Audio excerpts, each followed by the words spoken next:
Hello and welcome back, everyone. Today we will look to finish this chapter, market research, and this will be our last video for this chapter. So we're about there. Let's hold on to a little bit longer. And in this video, we will focus our attention towards the second type of research that a business could undertake. You will remember that the first one we discussed was called primary research. And of course, as we know since childhood, what follows primary? Secondary. So no marks for guessing. This one's called secondary research, and this is the second type that a business could choose in order to understand. Remember three things. One is to get an understanding of what the consumer's behavior is like. Number two, what are the competitors doing? And number three, if there are any business opportunities that you can pounce upon. So let's look at secondary research, what it's all about. First of all, another word or another name for secondary research is called desk research. And that should give you a little clue about how this goes down. You literally sit on a desk, open your laptop or any documents that you might get your hands on and start sifting through those pieces of information that's found there, either on the internet, either in your old records, printed, digital, in any form where you look at information that's already available out there. Somebody's already conducted it, and you're simply reusing it, repurposing it for your own answers. That's what you call market research. So it's secondhand data. Someone else already collected it, and you are simply making the best use of what's available out there. Now, this can be available both within the business and outside the business. So you can look at your own previous records, or you could go out and see what other people have calculated or collected on the topic or for your purpose of research. So that's what helps us to develop the understanding of market research about it. It's already out there. So why don't we make use of whatever's available and see if we can get the answers to our questions in our research process. Now, before I get further into the advantages or the motivation for why businesses should go for secondary research, I just want to look at some sources of secondary resources or secondary data that is available to a business. And we divide it in two forms.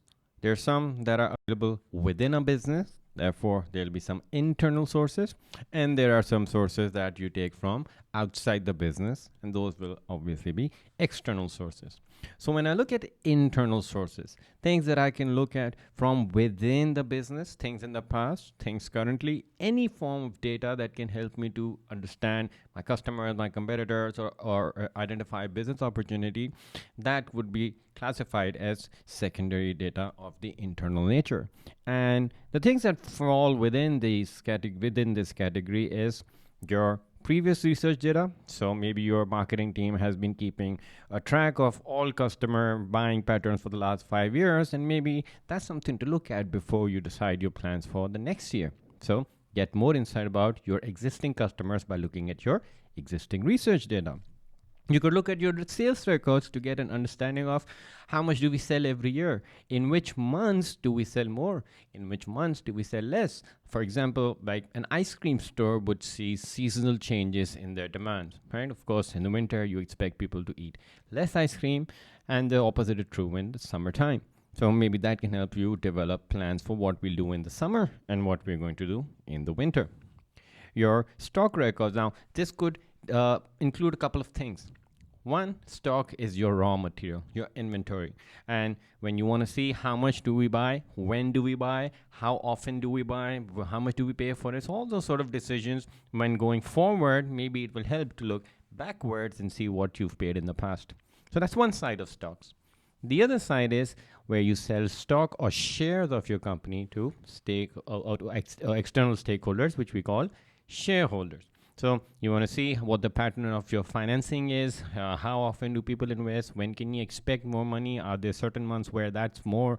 So those sort of things you can look at as well when you look at your previous stock records. Additionally, financial records, so give you a sense of when your cash is coming in, when do you have to pay, or when do investors generally ask for more dividends. So patterns about how you make money and how you spend money could also be looked at from your previous data. And of course, maybe last year's marketing budget could be looked at before determining what would be this year's marketing budget. And of course, A better insight on your existing customers is always helpful. So you could look at your previous customer data. What kind of customers do we have? Did we target a niche or a marsh, or not marsh, a mass market? And yeah, so those sort of things, better insight into what have we done right to collect all these customers. We should at least do that much, if not more, going forward in the future marketing activities. Now, the thing about these sources is that the company's already paid for it. The work has already been done.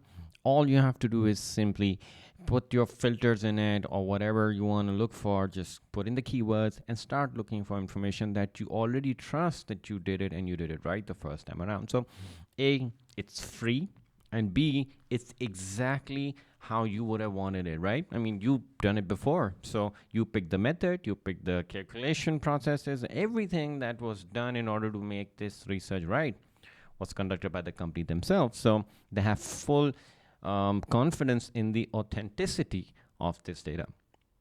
Now, the other option that's available of the secondary nature are your external sources. And there's quite a few when you sit down and think about them.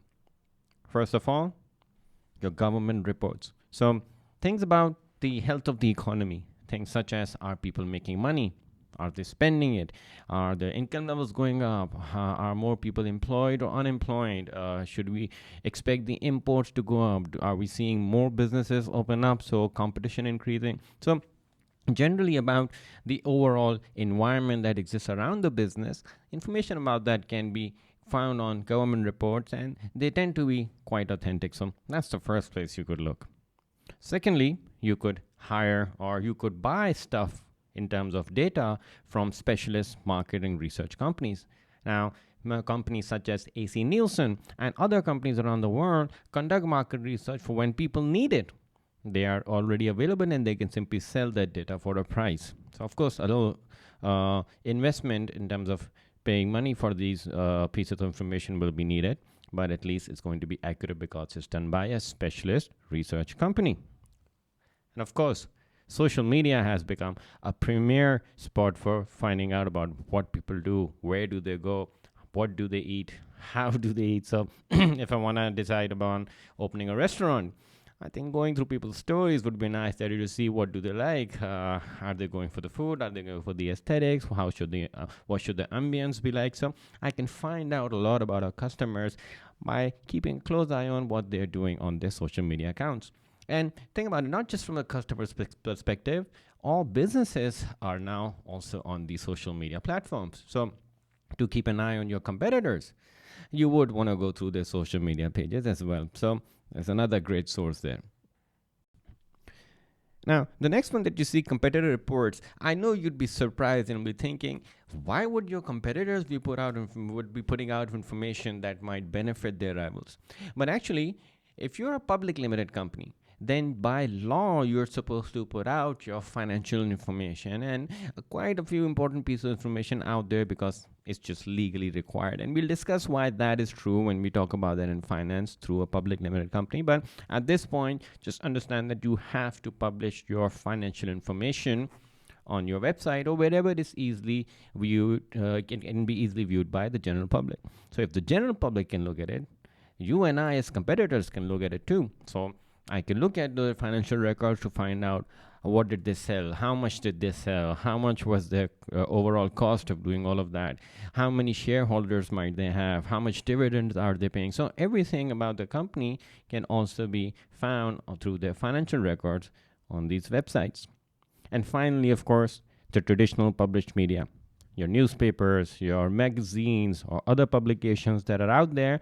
And if you want to just see what the pulse of the people are, what are they doing, what are they buying, what are the other companies advertising, how are they advertising it, all those things can also be found through the traditional published media sources.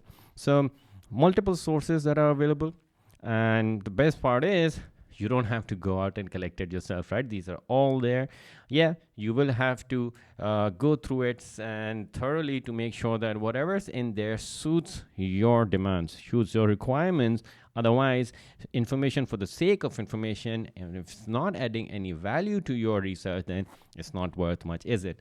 So those are the secondary data sources. So now let's make a decision. Let's decide, does secondary data work for a business or does it not? How do we do that? By evaluating the advantages and disadvantages of the source. And when we look at the advantages of secondary data, why a business should want to conduct it through secondary means, there's a few things that come to mind. First of all, it's easily and cheaply available on the internet. You simply go to your Googles or whatever search engines you might use, put in the keywords, and it'll give you thousands and thousands of websites and places where you can find the information. Now, of course, the problem with that is the information could be endless. You don't know who's calculated it, why they might have calculated it. So there's a lot of things that might leave you a little bit short in terms of trusting the data. But at least if you have the time, you should take out for market research, then you have enough research, enough information to get the information that you want. Secondly, you're not restricted to any one source. The internet is like an endless abyss. You can keep going deeper and deeper and you'll find more and more and more about whatever you're looking for. So you can use multiple sources and actually make comparisons between them. Compare that to primary research. Primary research was the company was conducting it themselves, so there was just the one source, their own researchers, and that's all they have to work with. But in secondary research, literally the world is your oyster. You can find anything on the internet, right? And finally, secondary data could also be used to support what you've already found out in your primary research. So you may conduct your primary research and you might, of course, get your answers, but it will take some time before you can be fully confident because, yeah, you think that way. What about the others? Are there other companies who found the same answers when they conducted their research? So in order to confirm what you found out in your own methods, you can use other secondary research sources to corroborate what you've already found out to see if you were right or wrong. So there's quite a few advantages for secondary research. And the biggest one, really, when I think about it, is that the amount of money that goes to research is a lot. You'll remember from our first video on research, we call the cost of market research a sunk cost. It cannot be recovered until and unless you convert it into a product and start selling it. So it's a high expense side of the business. If you can do it cheaply through secondary data, then that's really good for a company because finance is usually a problem. Now, if it has advantages, surely it has some disadvantages too. And the disadvantages of using primary data are, first of all, it might be outdated. So, like I said, on the internet, things could have been there for years and years and years. And maybe I want to open a restaurant and I want to see what the general income level of the people is so that I can charge a fair price. Now, the data that I find on the internet could be 5 years old.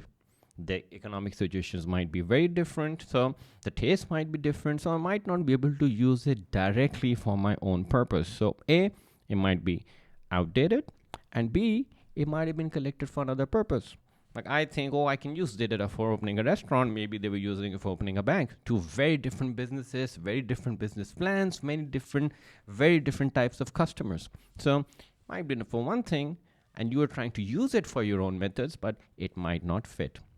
And finally, of course, if you're coming up with a completely new product, something innovative, unique, and you want to see how the people are going to react to that, and of course, the fact that it's unique, then there's nothing to be found on the internet on that matter. So there's nothing available for new products, right? So just remember that at the end of the day, it's a comparison between primary research and secondary research.